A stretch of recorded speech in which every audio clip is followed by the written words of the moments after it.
Bienvenue en ce jour de printemps nous rejoindre pour cette conférence. Et donc, on est ici au troisième webinaire Comprendre pour manger en paix.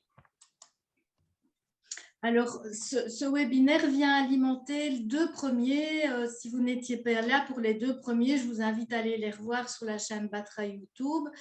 Et en fait, nous avons pour vous tout un programme, une application, un blog et des ateliers pour vous aider à vous réguler dans un environnement qui est à la fois obésogène et qui paradoxalement idéalise le monde de la minceur, ce qui est très, très dérégulateur. Et donc, on va vous inviter vraiment dans des expériences où on va retrouver notre faim, nos envies, le plaisir comme guide. Et donc, Axina, pour vous situer, c'est une ASBL d'éducation permanente et nous avons vraiment complété toutes les compétences du pôle technologie et santé pour cette nouvelle campagne. Toutes nos recommandations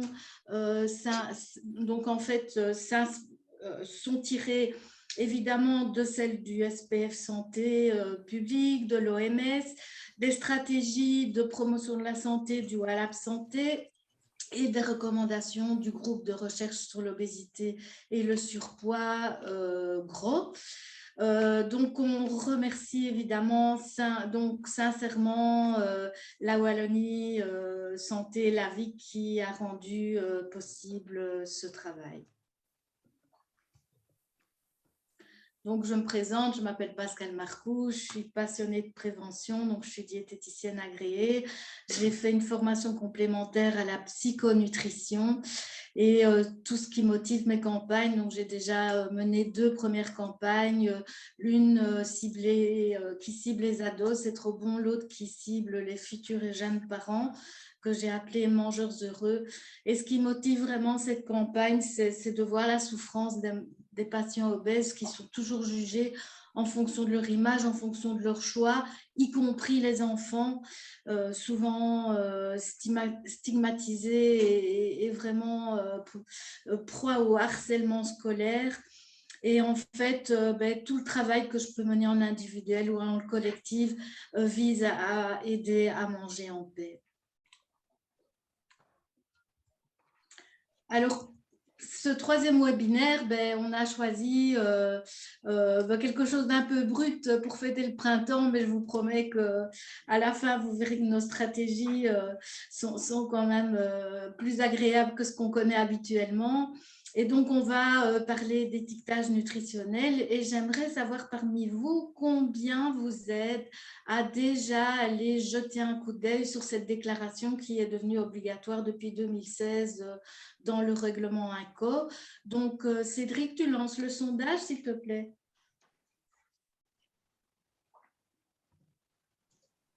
Donc, est-ce que vous regardez cette déclaration nutritionnelle systématiquement, toujours, ou souvent, ou vous ne la regardez jamais parce que voilà, c'est peut-être quelque chose qui vous semble invisible actuellement?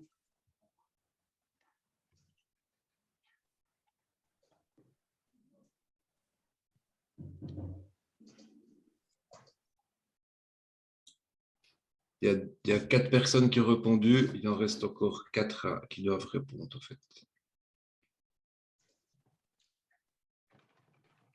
Ce qui ressort, c'est parfois. D'accord. Ah, vous ne voyez pas le… François, est-ce que tu ne vois pas devant toi un sondage qui est venu se mettre avec une question? Est-ce que vous regardez la déclaration nutritionnelle et il y a 3 choix, toujours, parfois, jamais?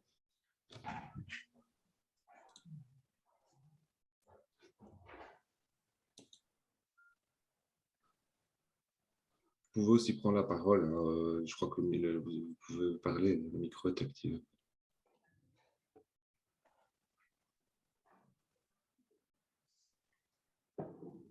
Je Je ne sais pas si vous ne voyez pas tous alors le sondage ou quoi. Ben, écoute, c'est pas grave, Ok, Cédric. Parfois, je d'accord. pense qu'il n'y a pas de bonne et de mauvaise réponse, Oh, évidemment, hein. ouais, je fais Plus comme ça. l'aliment est simple, vous verrez, moins c'est nécessaire de regarder la déclaration nutritionnelle et on peut avoir une très bonne connaissance des aliments de base et pouvoir très vite se référer donc à ce qu'on achète hein, quand ce n'est pas transformé. Et donc là, vous verrez qu'avec quelques repères, on n'est pas toujours obligé d'aller à cette déclaration. C'est souvent la liste des ingrédients qui sera plus importante à observer. Ok, j'arrête le Super. partage des résultats, hein, voilà. Oui, voilà. On est- Alors, j'avance. Elle ne veut pas avancer, Madia. Ting, ting, ting. Non. Ah, voilà. Alors, la déclaration nutritionnelle, elle peut être utile pour toute personne en bonne santé et qui veut le rester. Pour des personnes qui ont des besoins alimentaires particuliers, hein, quelqu'un d'hypertendu va devoir faire très attention au sel, sodium. Enfin, maintenant, enfin, on a le sel en grammes par 100 grammes d'aliments. Une personne qui est dénutrie ou qui essaye de prendre une masse musculaire dans les sportifs sera intéressée par les taux de protéines.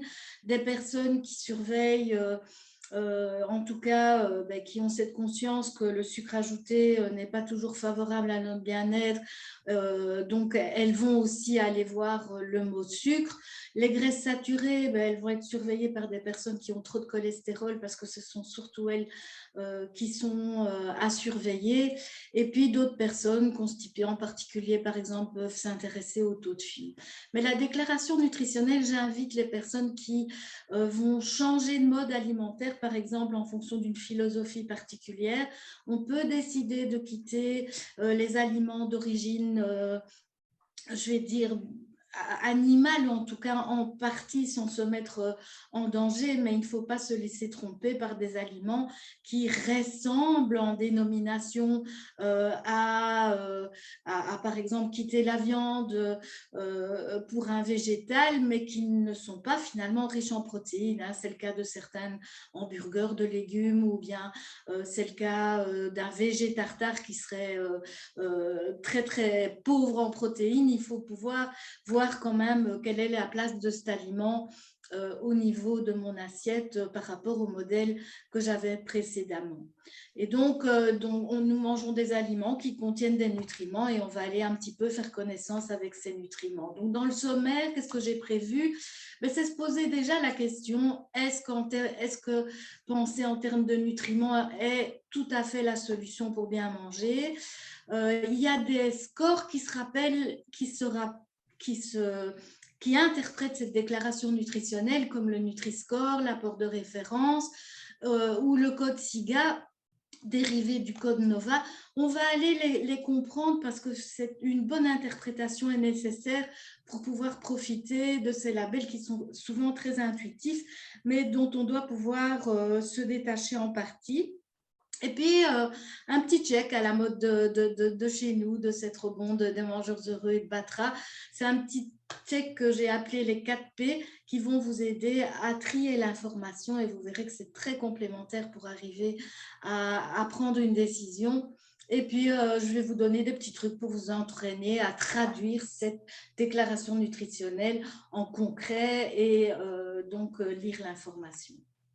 Alors, si j'imagine notre corps comme une maison, hein, c'est une petite métaphore qu'on peut faire pour comprendre les nutriments et qu'on compare les nutriments à cette maison, eh bien déjà il faut construire cette maison et les éléments constructeurs, c'est bien sûr l'eau, hein, on est composé essentiellement de l'eau, elle participe à l'hydratation, à l'élimination, tous les éléments qui se passent dans notre corps se passent par l'eau, elle fait partie des sécrétions, elle transporte, elle élimine, voilà. Et puis certains sels minéraux comme le fer qui transporte l'oxygène, comme le calcium qui constitue la structure de nos os, de nos dents, sont considérés aussi comme éléments constructeurs. Et bien sûr, il y a les protéines. Les protéines, elles nous apportent 4 calories par gramme. Elles sont composées de petits éléments que sont les acides aminés, dont 8 sont essentiels. Et lorsque les protéines contiennent les 8 acides aminés, on va les qualifier de haute valeur biologique. si elles ne les contiennent pas, il y aura toujours moyen de combiner des sources de protéines complémentaires qui ne contiennent pas certains acides aminés alors que l'autre les contient, et réciproquement pour avoir élevé cette valeur biologique. Et nos besoins en protéines se situent entre 0,8 et 1,5 g par kilo et par jour. On a besoin de protéger notre maison, le toit, les fenêtres, la porte.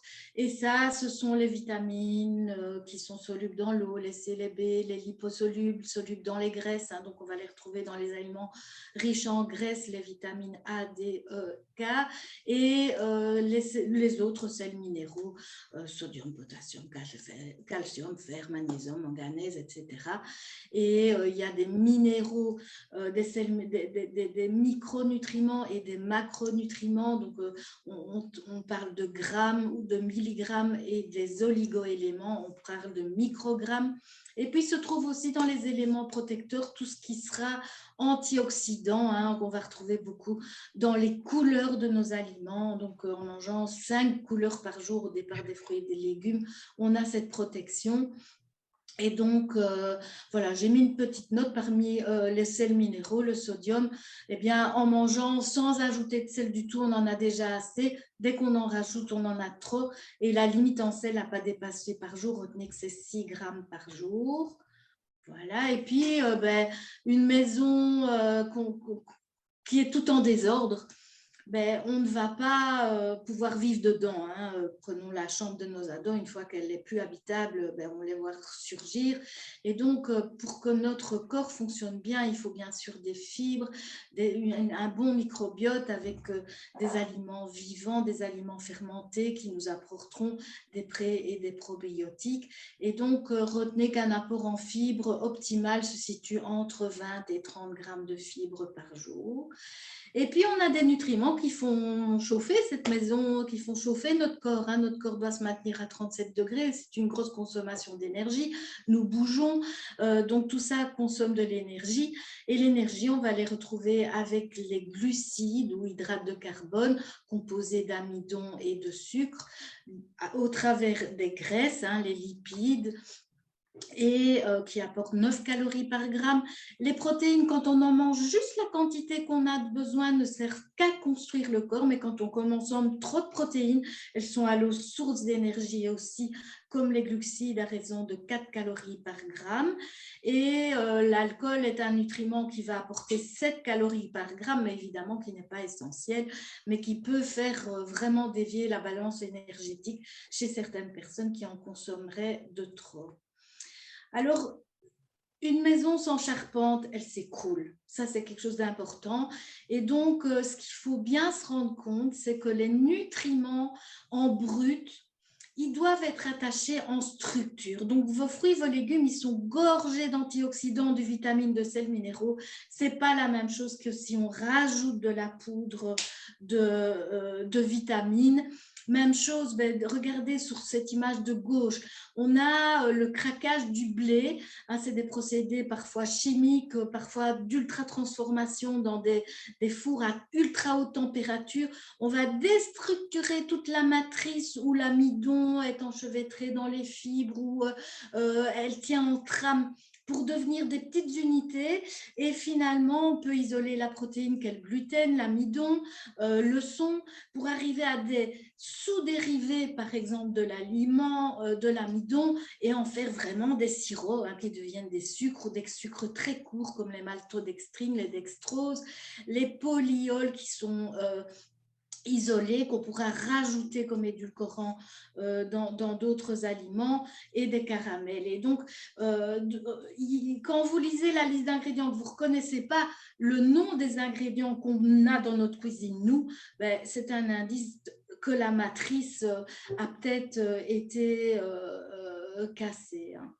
Et donc, nous-mêmes, on aura des différences au niveau de la satiété, par exemple, sur un aliment qui a été simplement cuit hein. On a la pomme, on la croque, elle n'aura pas le même effet que si c'est en compote, et encore moins si ça devient un jus, et encore moins si c'est un jus filtré, et puis encore moins si c'est chauffé à très haute température et séché comme une chips de pomme, par exemple, hein. Donc, on classe les aliments ultra transformés en fonction donc, de cette structure. Donc, un vélo ne tient pas debout si on a la roue d'un côté, les pédales et le cadre de l'autre. Et donc, comme je vous l'ai dit, une vitamine ajoutée en poudre n'a pas le même effet que quand elle est comprise dans les aliments. Et donc, penser en termes de nutriments n'est pas suffisant, puisque des nutriments peuvent être présents par des protéines qui sont en partie en morceaux, par des vitamines qui sont en partie ajoutées. Et ces nutriments-là, ben, on va les repérer, on les appelle les agents cosmétiques ou les agents économiques, hein, parce que ça revient moins cher d'avoir des sous-ingrédients comme ça et de les réutiliser un peu comme des chimistes dans les aliments. Vous devez savoir que 70% de l'offre alimentaire dans les grands magasins sont souvent des aliments ultra transformés. Ce que je vous invite à faire, c'est évidemment de revenir au vrai. Et on échappera alors à tout ce qui est transformé. Maintenant, voilà, on vit vite, on a des contraintes et donc c'est pas toujours possible de cuisiner. Et là, on va pouvoir apprendre à reconnaître des aliments vrais, d'aliments transformés, même dans les plats cuisinés. On est là pour ça. Alors, vos aliments, donc, ils vous apportent de l'énergie. Et pour trouver l'énergie d'un aliment, ben, c'est tout simple. On prend les grammes de lipides par fois 9, on prend les grammes de glucides par 4, on prend les grammes de protéines fois 4, et bon, s'il y a de l'alcool fois 9, et on trouve les calories. Par exemple, dans 100 grammes de pain, hein, souvent, on donne l'énergie et les nutriments sur cette déclaration nutritionnelle est donnée par 100 grammes ou 100 millilitres. Eh bien, 100 grammes de pain, c'est à peu près 3 tartines ou une baguette entière. Eh bien, elle vous apportera donc 3 grammes de graisse fois 9, 50 grammes de glucides fois 4, 8 grammes de protéines fois 4, environ 259 kilocalories par 100 grammes. C'est comme ça qu'on calcule les calories des aliments. Alors, les calories, elles seront en adéquation avec nos dépenses. Et évidemment, on mange, on prend des calories, on bouge, on fait chauffer son corps, on a un métabolisme de base, on dépense. Et si j'ai confronté, voilà, 1 heure de natation, vous devez imaginer que c'est à peu près 360 calories, c'est à peu près un petit chocolat. 1 heure de vélo, ça correspond à une canette de limonade. Et d'ailleurs, chez le cycliste, on ne va pas la prendre telle quelle, on va la diluer. Et en tout cas, on peut utiliser des jus. Voilà, vous voyez, donc c'est un petit peu comme ça qu'on peut comparer les calories à un apport sans pour autant faire de la Jane Fonda qui mange sa pomme et qui fait le tour du parc pour pas grossir, c'est pas le but, mais voilà, bouger, ça reste quand même très important pour garder un poids stable. Et donc, l'équilibre de nos apports et de nos besoins sera illustré par ce poids stable, mais aussi par notre bien-être et une bonne santé. Et attention que notre poids d'équilibre, ce n'est pas toujours le poids, je vais dire, idéal calculé par des sociétés d'assurance vie ou qui a pu bouger aussi à cause du fait qu'on a fait régime et qui est régulé surtout sur maintenir une masse grasse. Bon, ce poids, il se régule sur 10-12 jours, donc on peut manger plus un jour et moins le lendemain et rester équilibré. Et nos apports en nutriments, la même chose. On peut faire le plein de calcium. Un jour, on aura mangé un bon gratin, on a pris un yogourt et on a mangé un bout de fromage. Et puis le lendemain, il y aura moins de produits laitiers, il y aura peut-être un autre nutriment, mais l'un dans l'autre, on équilibrera. Et les 3 principes importants à retenir pour équilibrer votre alimentation, c'est bouger, varier et apprendre à se modérer. Et donc, on conseille des répartitions, en tout cas, les protéines, elles doivent pas... On tend même à descendre à 10% des calories totales parce qu'il faut beaucoup plus d'énergie sur la planète pour produire les protéines que les autres nutriments.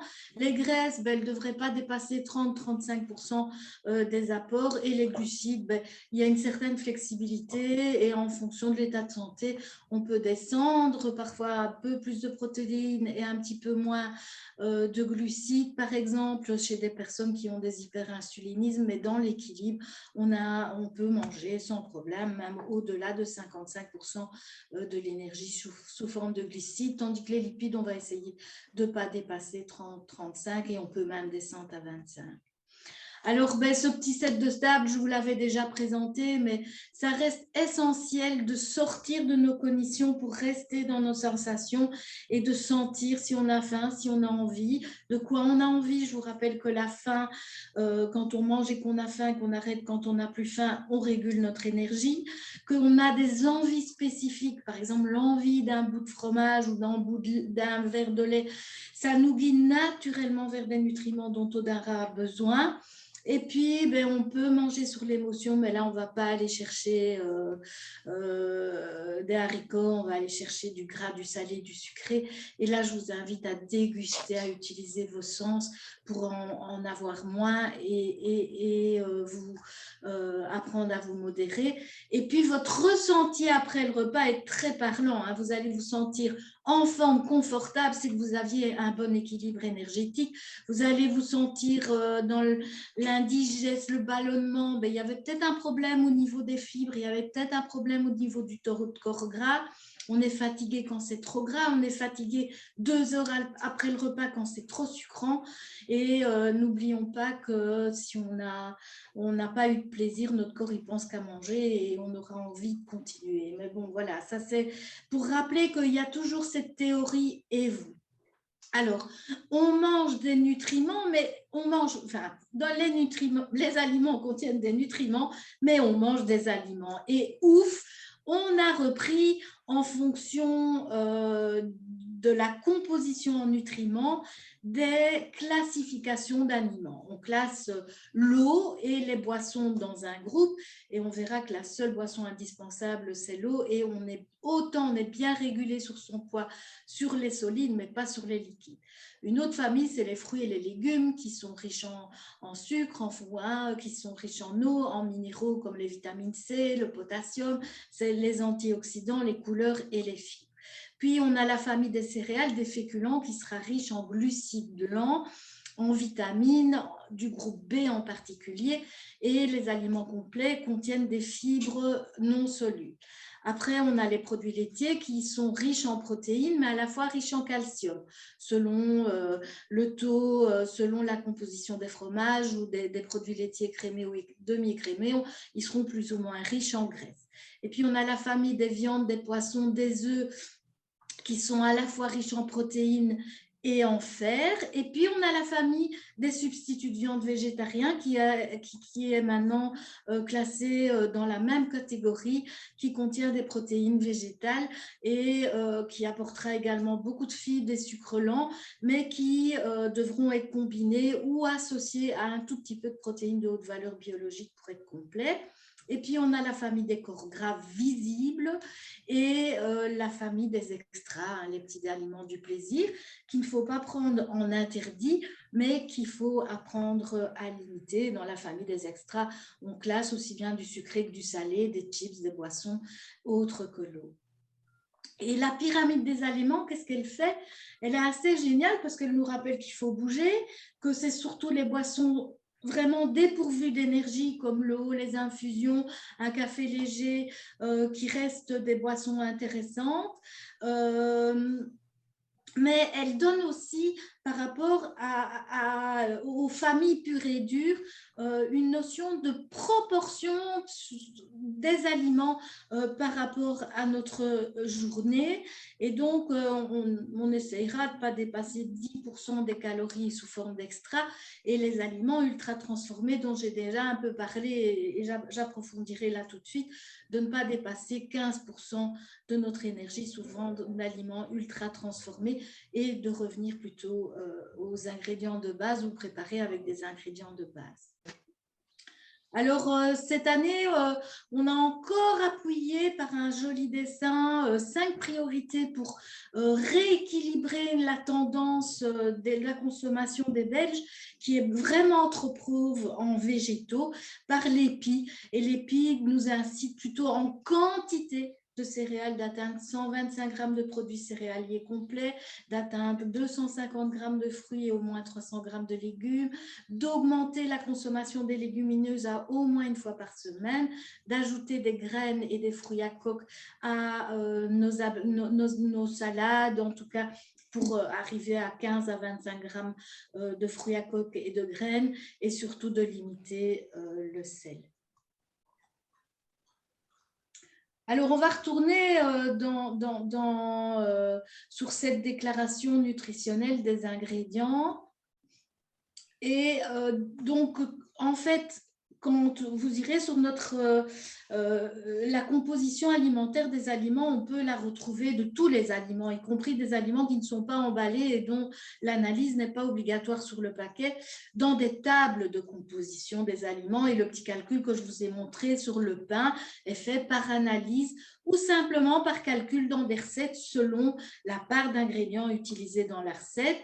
Nous avons des données producteurs ou des banques de données ouvertes pour alimenter, par exemple, les applications comme celle de Batra.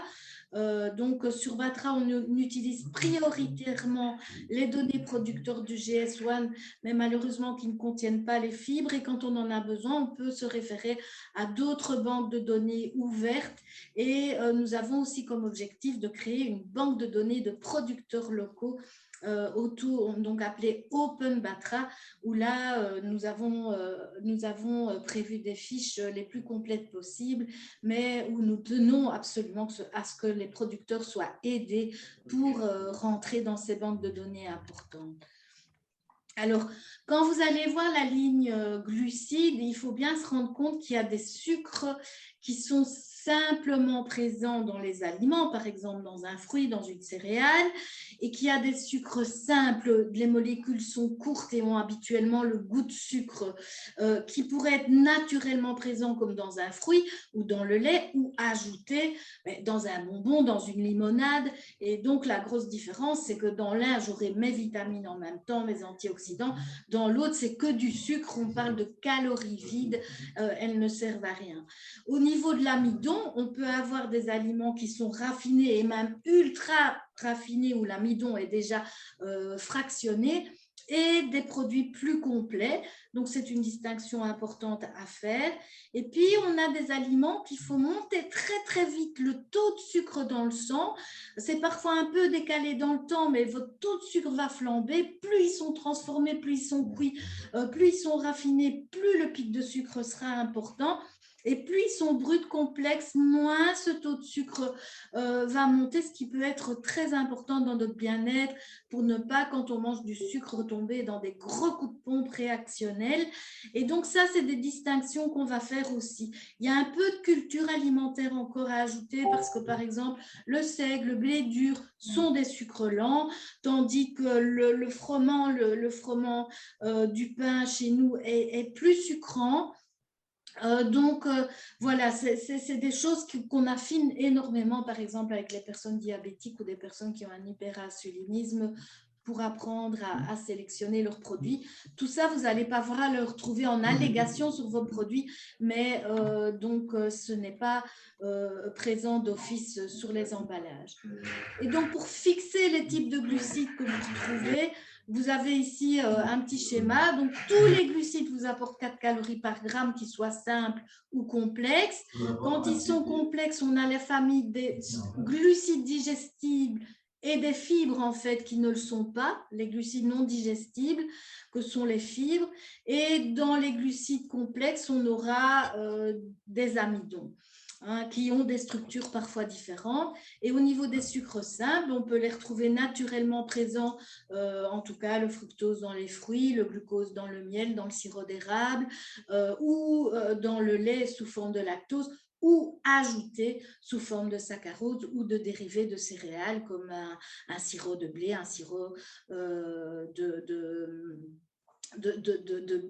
maïs, etc. quoi. Alors, je vais très vite, mais tout ça, vous pourrez revoir sur la chaîne YouTube. Alors, un édulcorant, ça intervient dans les calculs quand il y a certains édulcorants qui sont donc fragmentés de l'amidon, comme le maltitol, xylitol, sorbitol, ou parfois naturellement présents dans certains aliments, mais qui sont utilisés parce qu'en fait, ils apportent un goût relativement frais dans l'aliment, mais ils ne sont pas cariogènes et on les utilise par exemple dans les chewing-gums ou des bonbons dits sans sucre. On a retiré le S, c'est sans sucre, mais peuvent contenir des polyols. Il faut retenir que ces petits ingrédients, quand on en mange trop, ont un effet laxatif et peuvent occasionner des inconforts digestifs, mais on est obligé de les marquer. Et puis, il y a des édulcorants chimiques ou naturellement présents, comme la stevia, la réglisse et le miel, qui peuvent se retrouver. Certains édulcorants chimiques, comme l'aspartame, l'acésulfate de potassium et de saccharine, ne contiennent pas d'énergie, mais ont ce pouvoir sucrant qui ira flatter notre cerveau pour nous donner de l'envie du sucre. Et plus on mange sucré, que ce soit des sucres naturellement présents, naturels ou ajoutés, plus souvent on aura envie d'en reprendre. Et donc, attention, les édulcorants, pour être du plaisir sans tomber dans l'addiction, ce n'est pas toujours la meilleure solution. Mais au moins, ce n'est pas cariogène et ça peut augmenter des petits plaisirs. C'est des personnes qui doivent vraiment faire attention. Et dans les lipides, donc, vous avez ceux qu'on voit et ceux qui sont cachés. Vous avez des chimies différentes, saturées, monoinsaturées, polyinsaturées, que vous allez retrouver dans les aliments. Certaines graisses sont absolument essentielles. Ce sont des acides gras polyinsaturés du type oméga 6 ou du type oméga 3. Le cholestérol au départ est nécessaire dans notre corps, mais trop de cholestérol, surtout associé à des graisses saturées ou des végétales hydrogénées, sont dangereux pour la santé. Et donc les besoins en graisse, je vous l'ai dit, c'est 20 à 25% par jour de l'énergie, dont maximum 10% de graisses saturées, parce que c'est elles qui vont mal transporter ce cholestérol et le laisser se déposer dans nos artères. Alors, il y a du bon, du mauvais gras. Il y a du très mauvais gras, les graisses végétales hydrogénées. Vous allez voir, huile de palme hydrogénée, il ne faut pas acheter parce que c'est des processus qui vont rendre une graisse à la fois athérogène et à la fois mauvaise pour les maladies cardiovasculaires. Comme je vous l'ai dit, c'est surtout les graisses saturées qui sont dangereuses, mais certaines graisses, parce qu'elles ont une chaîne courte, échappent à la règle, comme les graisses de coco ou des graisses de beurre, mais dont issues d'une vache qui a été gâtée, elle a été nourrie avec de l'herbe et elle était au soleil, il n'y aura plus d'acide butyrique qui est bon, qui a un effet protecteur, ou plus d'acide linoléique conjugué par exemple. Le chocolat, le beurre de cacao échappe aussi à cette règle, c'est une graisse saturée mais qui est de bonne qualité. Donc c'est simplement en confrontant dont saturé, on va le voir tout de suite en image, et la liste d'ingrédients que vous allez pouvoir discerner ces corps gras. Mais retenez que c'est surtout les saturés auxquels on va faire attention et le trop de gras. Donc, on a des huiles, des graisses visibles issues d'aliments gras comme l'avocat, comme le maïs, comme la noix de coco, comme l'olive et les noix. Mais on a des graisses cachées dans la viande, dans le fromage, dans le poisson, dans une charcuterie grasse. Et donc, à nous de comprendre. Et donc, voilà, ici, vous avez la chimie. Et donc, ce que vous devez savoir, je ne sais pas montrer, il faudrait que j'apprenne à faire le pointeur. Cédric, tu dois m'apprendre. Mais ce qu'il faut retenir, c'est qu'on a différentes graisses. Les saturés sont moins à privilégier que les poly et les monoinsaturés qui sont assez bonnes pour faire monter notre bon cholestérol. Il existe un déséquilibre entre certaines familles, donc les chaînes oméga 3 ou oméga 6. On a beaucoup trop d'oméga 6 en provenant, par exemple, du maïs, du tournesol, contrairement aux oméga 3 qui peuvent provenir donc des graisses de poisson, de noix, du colza. Donc, en variant nos sources, et un petit mémotechnique, un petit mot à retenir pour retenir comment varier vos sources. c'est SNCB, soja, noix, colza, blé, c'est un bon petit truc. En tout cas, voilà, c'est un petit peu comme ça que vous allez pouvoir vous repérer. Alors, on a des protéines qui sont composées de 20 acides aminés et 8, votre corps ne sait pas les retrouver. On peut imaginer un collier de perles. Hein. Vous avez plein de perles, vous mangez des protéines, vous désenfilez ces colliers pour finalement réenfiler les colliers pour faire vos perles à vous, vos colliers à vous pour fabriquer vos protéines. Vous pourriez avoir énormément de protéines qui manquent d'acides aminés essentiels. Quand vous arriverez à, il me faut une perle rouge à la troisième perle, ben votre collier s'arrête. C'est comme ça qu'on peut avoir assez de protéines, mais pas de bonne qualité, et tomber en carence en protéines aussi. Hein, et donc, voilà, on a des protéines d'origine animale. Je vous ai mis un peu les taux de base, les protéines d'origine végétale. Retenez de nouveau qu'en ajoutant des fractions de protéines ou une petite poudre d'acide aminé à qui on donne des propriétés particulières, ben, ce n'est pas toujours le meilleur plan par rapport à la structure des protéines et avoir quelque chose d'équilibré. Alors, les recommandations qui ont été faites, que ce soit pour éviter les maladies dites de civilisation, cancer, maladies cardiovasculaires, obésité, diabète, formulées par l'OMS, le SPF Santé, sont mangeons moins de sucre ajouté, de sucre libre. Et dans les sucres libres, on classe les sucres ajoutés, mais aussi les sucres des jus de fruits ou de boissons alcoolisées qui pourraient être sucrées. Mangeons moins gras et limitons surtout les graisses saturées. On a besoin de plus d'hydrates de carbone complexes et complets, hein, je vous l'ai déjà dit à travers l'EPI, moins de viande, plus de céréales, de légumineuses, de fruits et de légumes. On doit limiter le plus possible les boissons alcoolisées. Du point de vue de la prévention du cancer, c'est déjà un verre qui est de trop. Du point de vue des maladies cardiovasculaires, c'est 2 verres chez la femme, 3 verres maximum chez l'homme. Et en tout cas, de sauter 2 jours sans rien et 2 mois par an sans rien, c'est toujours hyper important pour ne pas tomber dans l'addiction. Limitons notre consommation de sel à 6 grammes par jour. L'extra d'aliments qui ne servent à rien et qui peuvent être très addictifs à 10% des calories totales, les AUT à 15%. Et les recommandations du groupe de réflexion sur l'obésité et le surpoids qui sort un petit peu des cognitions et qui travaille plus l'écoute du corps et la régulation intuitive, nous dit que notre poids d'équilibre, bon, c'est un poids qui est rythmé sur votre adiposité, sur un rhéostat qui garde la masse maigre la même. Votre poids, il est régulé sur 10-12 jours, il peut varier à plus de 2 kilos, vous aurez moins faim pour retrouver votre poids, ou à moins 2 kilos, vous allez avoir des grosses fringales pour retrouver votre poids. Que la prévention, ben, c'est de réécouter son corps et comprendre comment votre régulateur marche et éviter les pièges des régimes parce que quand vous vous mettez au régime, votre corps brûle moins et quand vous mangez la même chose qu'avant, après, vous allez grossir plus.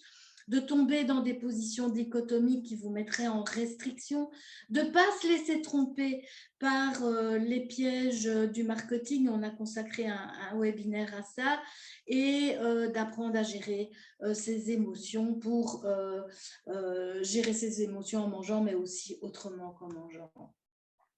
Alors, sur l'étiquetage nutritionnel, vous allez retrouver des petits tableaux comme celui-ci, hein, l'énergie, les graisses, les glucides, les fibres, les protéines. Et directement, vous allez voir la densité calorique, hein, vous allez avoir les calories. À la quantité de lipides, on regarde les grammes, mais aussi est-ce qu'il y a des graisses saturées, puisque c'est surtout celles qui sont pas trop bonnes pour la santé. Puis, on a des glucides. Est-ce qu'il y a des sucres? Mais il n'y a pas moyen sur base de ça de déterminer si c'est du sucre naturellement présent ou ajouté. On va devoir retourner dans la liste d'ingrédients. Est-ce qu'il y a des fibres? C'est positif. Mais de nouveau, des fibres ajoutées en poudre de perlimpinpin peuvent avoir des effets délétères alors que naturellement présents, elles sont très, très bonnes.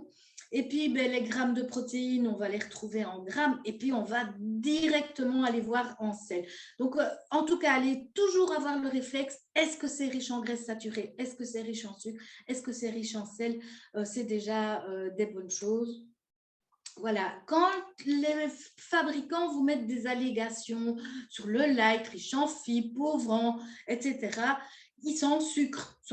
Ils sont obligés d'approfondir leur déclaration nutritionnelle autour de l'amidon, notamment l'ajout de polyol, autour des acides gras. Donc, quelle est la part d'acides gras monopolyinsaturés, autour des taux de cholestérol, et s'ils disent riche en calcium, ils vont être obligés de mettre la teneur en sels minéraux, ou s'ils disent riche en vitamine C, ils vont devoir mettre le taux de vitamine présent dans l'aliment. Donc, toutes nos informations sont exprimées par 100 grammes ou 100 millilitres, ou parfois par portion, si le nombre de portions contenues dans l'emballage est indiqué. Donc, retenons que dès qu'il y a une allégation, on aura une composition plus détaillée.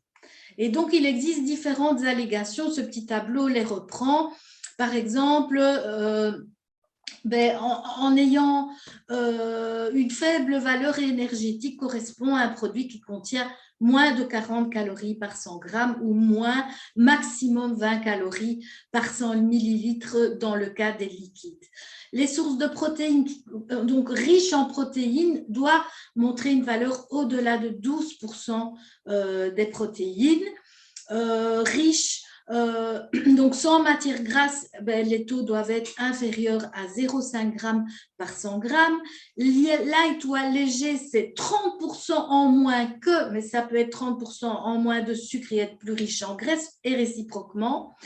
On peut mettre riche en oméga 3, mais donc il doit alors avoir au moins 0,3 g d'acide linéoléique conjugué, donc, ou au moins 40 mg d'acide gras, donc les l'eicosapantanoïque et l'eicosahexanoïque, qui sont les oméga 3 essentiels pour notre corps.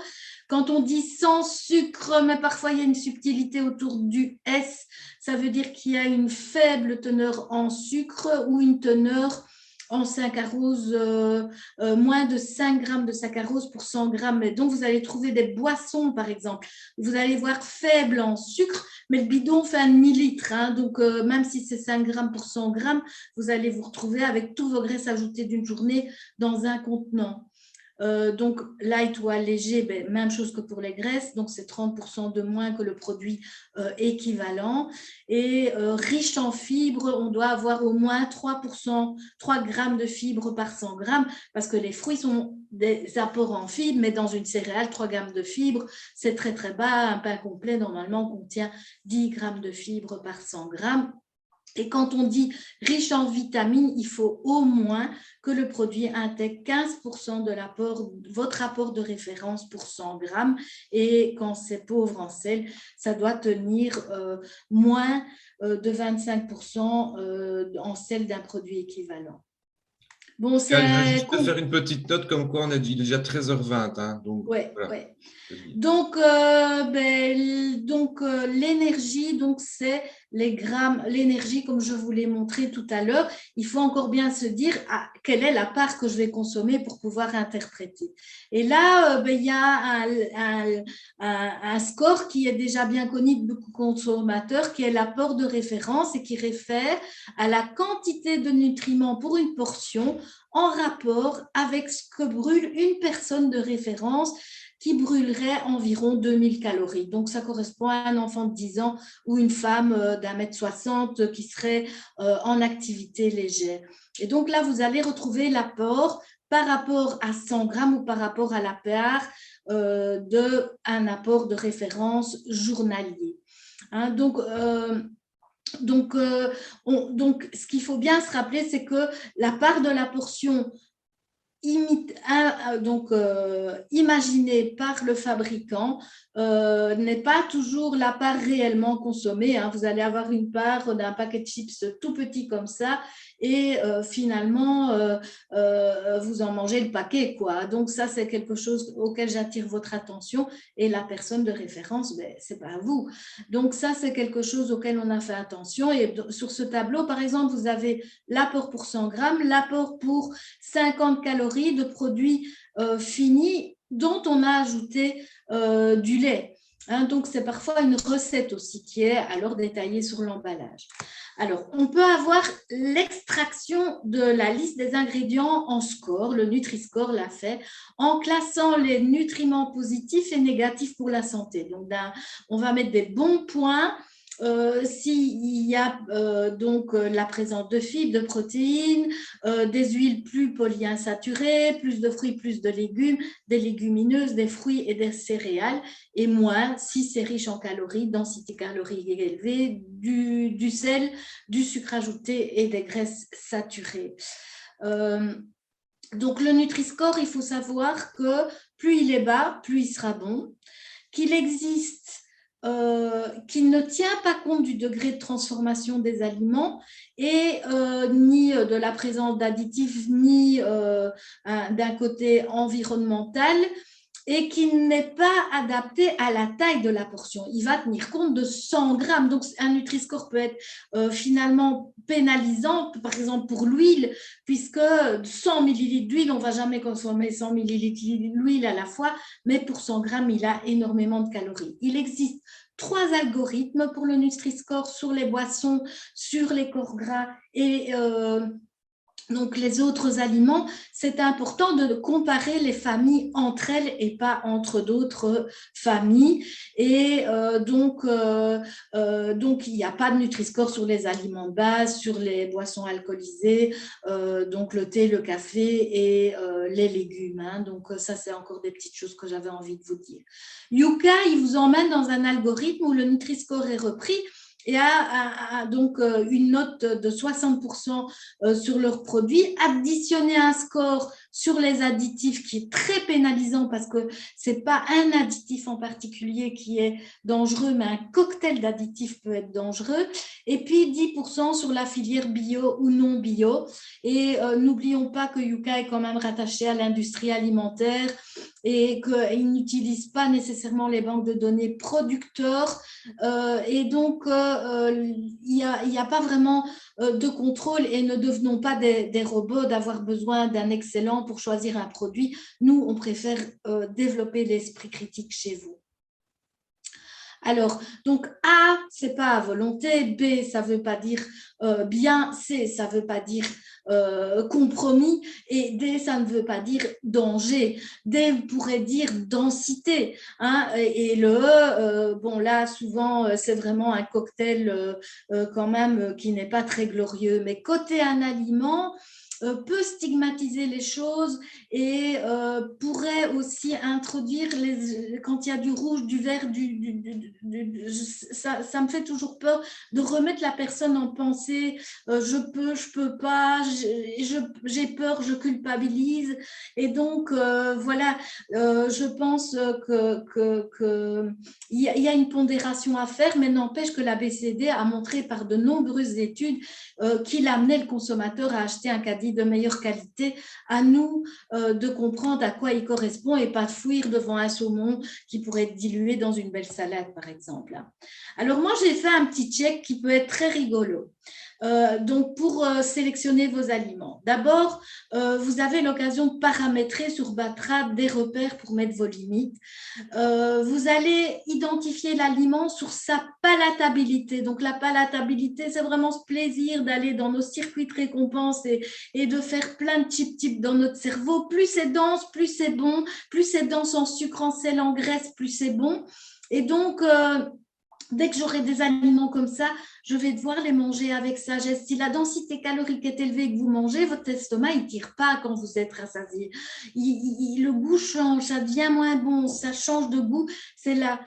Et puis, on va voir la place dans notre assiette. Ben, c'est riche, mais j'en mets qu'une cuillère à dessert ou une cuillère à soupe. On pourra un petit peu comme ça nuancer. Et puis, quelle est la place par rapport à ma pyramide? Est-ce que c'est un extra? Est-ce que c'est un aliment de base par rapport à son usage? Et puis, quelle est ma portion consommée? Donc, ça, c'est votre petit check des 4 P. Et donc, à table, est comme une table stable et équilibrée, plus votre écoute du corps, ben, on va réussir à manger en paix sans stigmatiser. Alors, donc, on va vous demander quel est votre sexe. Hein. En tout cas, le métabolisme varie en fonction du fait qu'on soit homme, femme, de l'âge, de la taille, de la situation physiologique et de notre activité physique. Et Batra vous calcule des repères personnalisés où vous allez pouvoir, par exemple, voir que par jour, vous brûlez à peu près 2500 calories et que les graisses ne devraient pas dépasser 80 grammes par jour. Pour moi, avec mon 1m50, c'est 50 grammes. Et puis, vous voyez qu'une saucisse de campagne apporte 50 grammes de graisse par saucisse. Ben, c'est facile à voir que ça va contribuer en gros à votre apport journalier en graisse. Donc, ces repères, c'est les vôtres. Et ça peut vraiment vous aider à voir à combien contribue l'apport d'un aliment. Il y a un petit mémo qu'on peut faire quand on n'a pas de Wi-Fi et qu'on ne sait pas aller sur son application pour les calories. Vous avez un enfant, il brûle 1000 calories plus 100 fois son âge. Donc, un enfant de 6 ans va brûler 1000 plus 100 fois 6 égale 1600 calories. Donc, je vous l'ai dit, la personne de référence, c'est 2000.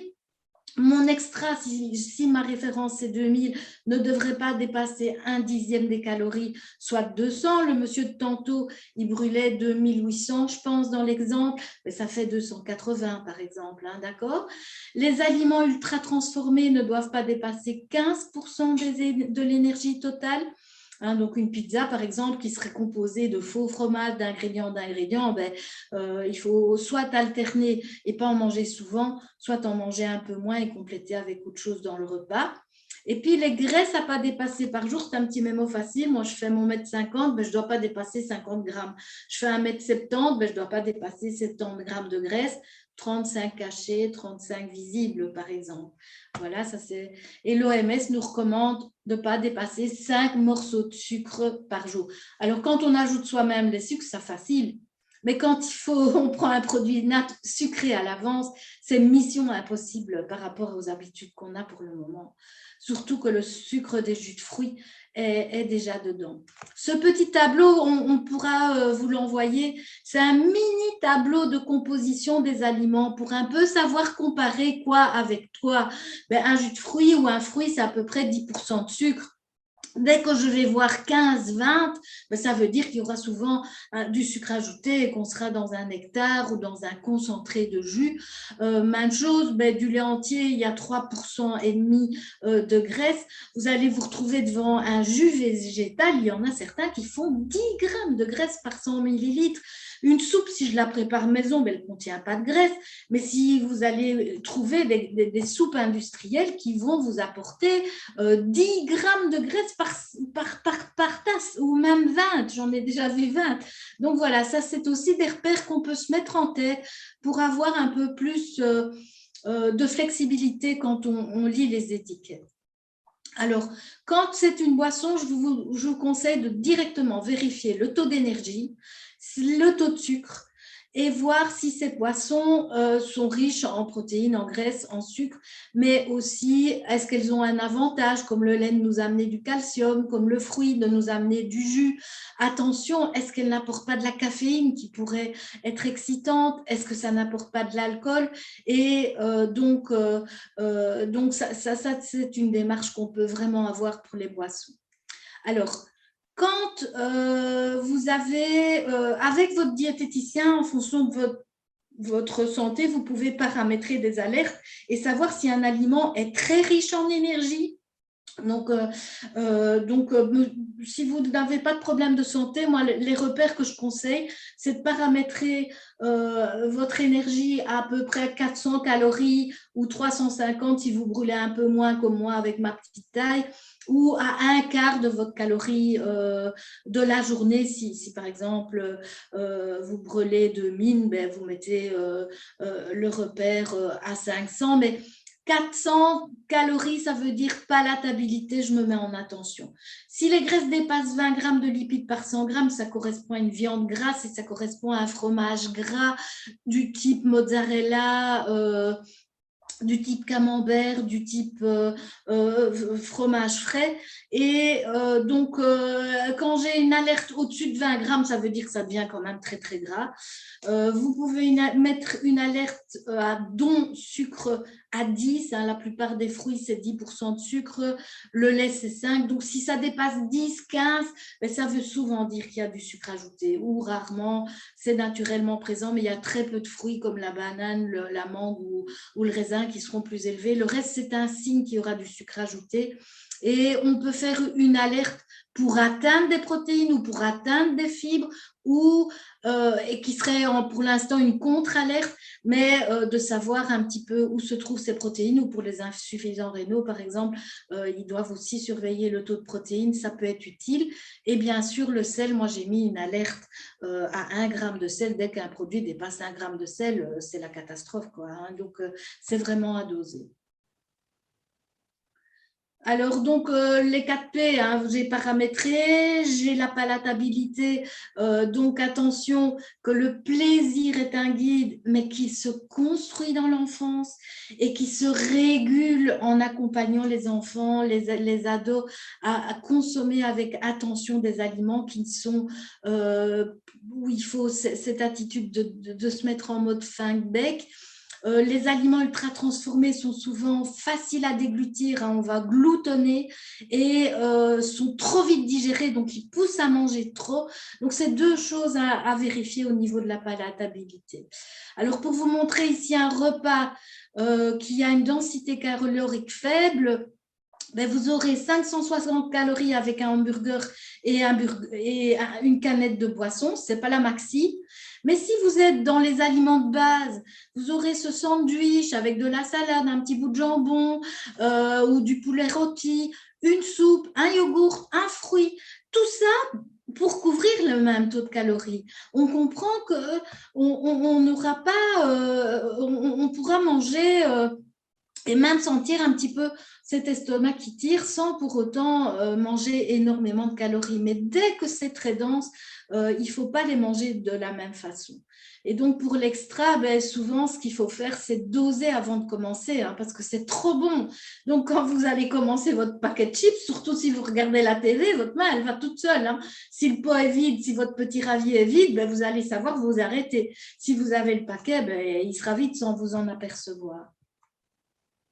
Et donc, quelle est la place de l'aliment? Est-ce que je mange un aliment qui remplace ma viande? Bien sûr qu'il faut avoir alors une attention sur le taux de protéines.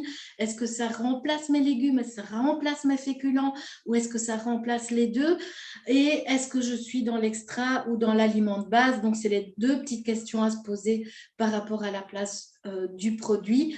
Et sur l'étiquette, vous allez avoir le pourcentage d'apport d'une part, mais pas par rapport à l'extra, qui ne doit pas dépasser 10% de la journée, mais par rapport à la journée. Et ça, c'est trompeur, hein, parce que vous allez manger 10% de vos calories avec une poignée de chips, mais vous allez lire que ces chips, elles vous apportent que 8% de vos apports en calories. Votre cerveau, il aura vite fait de se dire « Ah, chouette, il m'en reste 92%. Pour atteindre mes calories, je peux y aller. » Hein, donc, ça, c'est un petit peu les pièges de ce guideline. Donc, la liste d'ingrédients reste importante pour pouvoir interpréter cette déclaration nutritionnelle.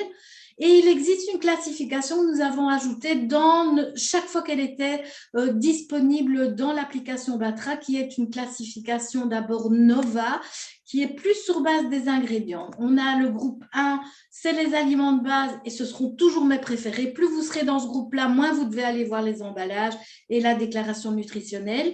Puis, vous avez vos ingrédients culinaires qui sont très riches, certes, mais que vous pourrez doser.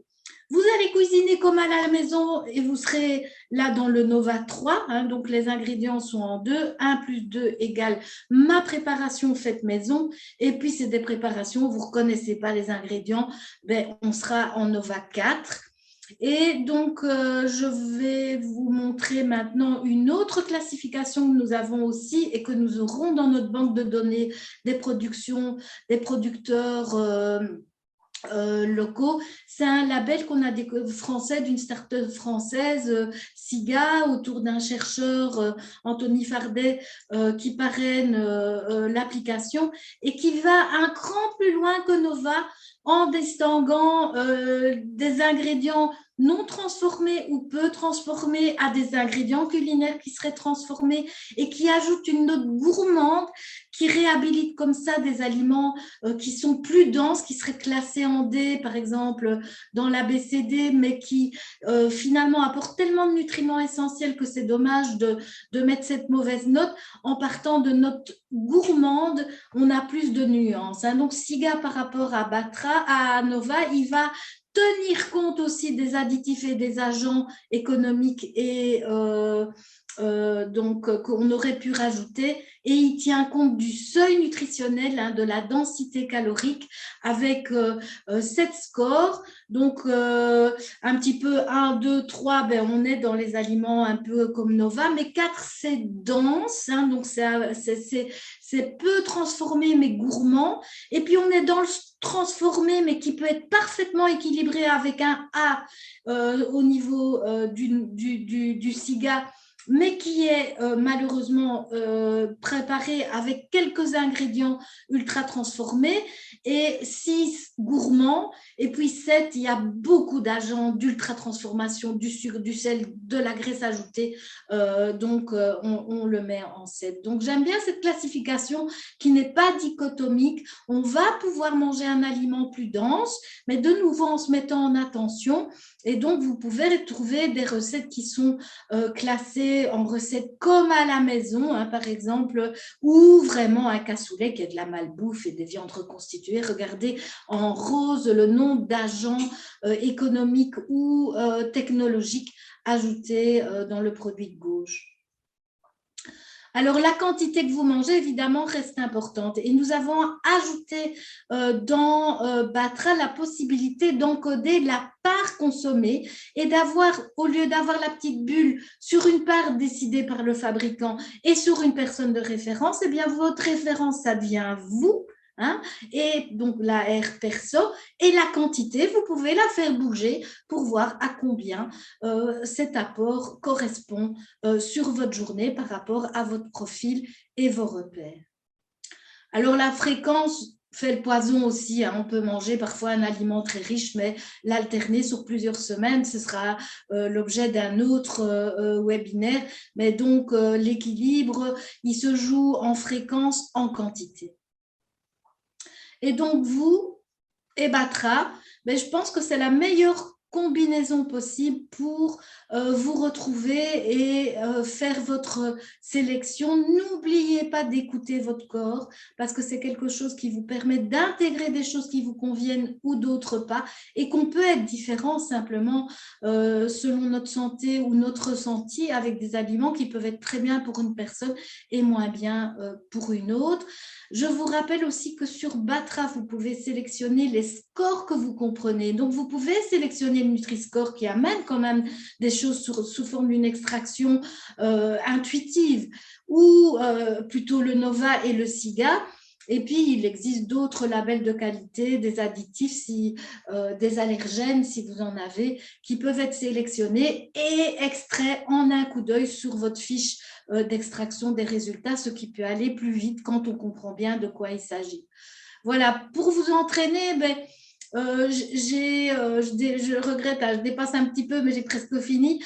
Ce que je veux montrer par ces images, c'est que des scores A peuvent être concordants pour certains produits d'aliments de base comme ce muesli Jordan et correspondent à un Nova 1 ou un SIGA 2 qui sont finalement des mélanges d'ingrédients sans plus, mais qui peuvent s'en différer fortement, par exemple, ou concorder. Le Nova 4, le SIGA 7 et l'ABCDE correspond à un Kinder Bueno, tandis que le chocolat sera pénalisé par sa densité calorique, le 70% de l'INT en E sur l'ABCD, alors qu'il reste un ingrédient composé simplement de chocolat, de sucre, de poudre de lait ou de beurre de cacao, et donc en position gourmande sur SIGA, en position comme à la maison ingrédient sur Nova.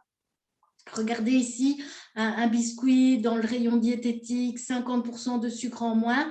Il est classé A parce qu'il y a des édulcorants qui remplacent le sucre, mais que l'ABCD ne tient pas compte de l'ultra-transformation. Hein. Bon, ici, on voit qu'il y a beaucoup d'additifs, carbonate de potassium, lécithine de colza, acidifiant, acide malique. Bon, tout ça, protéines de lait, vous n'avez pas dans votre cuisine, sirop de malt, d'orge. Or, et par contre, SIGA ne va pas se laisser impressionner par des chiffres nutritionnels qui illustrent des additifs et des édulcorants et va le classer en ultra transformation, ce qui est une bonne chose parce que c'est plus mangé. Hein, voilà. Et donc, moi, ce que je m'amuse à faire, c'est aussi compter les sucres. Et je divise par 5. Hein. Tout le monde connaît la table de 5 chez les enfants. On la connaît déjà très, très vite. Hein. Et donc, et compter le nombre de morceaux de sucre. Ce que je vous invite à faire, c'est quand même retourner voir la liste d'ingrédients. Est-ce que c'est des sucres ajoutés naturellement présents? Et si c'est ajouté, combien de sucre, combien de morceaux de sucre ajoutés? Et donc, sur ce tableau, c'est des petits visuels qui montrent bien voilà, combien de sucre je retrouve dans une canette de coca. Et ici, bon, c'est pour voilà, la canette de 33 centilitres. On peut s'amuser à faire des petits calculs comme ça. Pour les sucres, on peut faire des parts équivalentes 10 grammes qui correspondent à une petite tranche de pain ou une pomme de terre de la grosseur d'un œuf. Donc, on divise là par 10. Hein, c'est la petite tranche d'un pain carré coupé de 400 grammes ou la pomme de terre. Il faut savoir que sur l'emballage, la déclaration nutritionnelle correspond aux produits crus, mais pas cuits. Donc, pouvoir prendre de la distance par rapport à la densité d'une lentille, d'une pâte, de produits secs par rapport au moment où il sera cuit, en fonction du poids pris ou du poids perdu, peut être quelque chose d'important à conscientiser. Pour les graisses, moi, je m'amuse à diviser par 10 le taux de lipides et ça fait des petits carrés de beurre comme on nous met dans le restaurant. Et la part idéale, c'est de mettre la moitié de ce petit carré de beurre sur une tartine. Hein. On fait 2 tartines avec ce petit carré de beurre. Ça, c'est un petit peu la part habituelle qu'on va mettre pour lisser sur le pain. On va sursauter chaque fois qu'on verra graisse saturée, végétale, hydrogénée. Donc, quand les saturés dépassent 10 grammes par 100 grammes, je vous invite à aller voir la liste d'ingrédients pour repérer quelle graisse saturée c'est. Et j'utilise des équivalences 5 grammes aussi en fonction du pourcentage de graisse par 100 grammes. Donc, l'huile, le beurre, la mayonnaise, c'est presque 100% encore gras. Une cuillère à café, ça fait 5 grammes de graisse. Une margarine allégée, un dressing, une crème fraîche épaisse, une pâte d'olive, une tapenade, ce n'est pas des légumes, c'est un corps gras, ou 10 grammes de noix valent 5 grammes de graisse. Donc, 2 cuillères pour les produits à 40% de lipides, 3 cuillères si c'est 30% de lipides, ou 4 cuillères si on se retrouve dans une crème allégée, une petite sauce type béarnaise industrielle avec l'huile de colza qui peut être moins grasse. Et donc, voilà un petit peu des gymnastiques qui peuvent vous servir à traduire en sucre, en cuillère de graisse. Donc, c'est des petits trucs qu'on peut faire. Pour les protéines, vous pouvez comparer 10 grammes de protéines, ça correspond à 100 grammes de 2 œufs. 20 grammes de protéines, c'est à peu près la quantité de protéines de 100 grammes de viande. Et comme ça, vous vous référez, ah, tiens, oui, c'est quand même riche en protéines. Ou, oh, tiens, on me dit que c'est bon, la législation a changé, mais on a des jus de céréales qui sont blancs assimilés au lait et qui ne contiennent pas du tout de protéines, par exemple.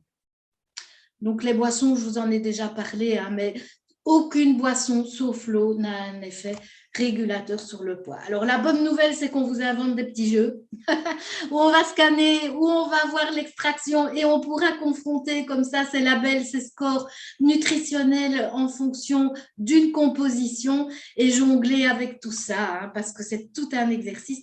Évidemment, ce webinaire, il est accompagné d'ateliers. Donc, si vous êtes une ASBL, vous recentrez vos membres, je viens, on fait vraiment des choses sur des boîtes, sur des produits, éventuellement un tour dans un grand magasin qui serait partant. Et où on va jouer avec ces petites cartes qui sont très explicites pour apprendre à interpréter en un coup d'œil et développer votre esprit critique.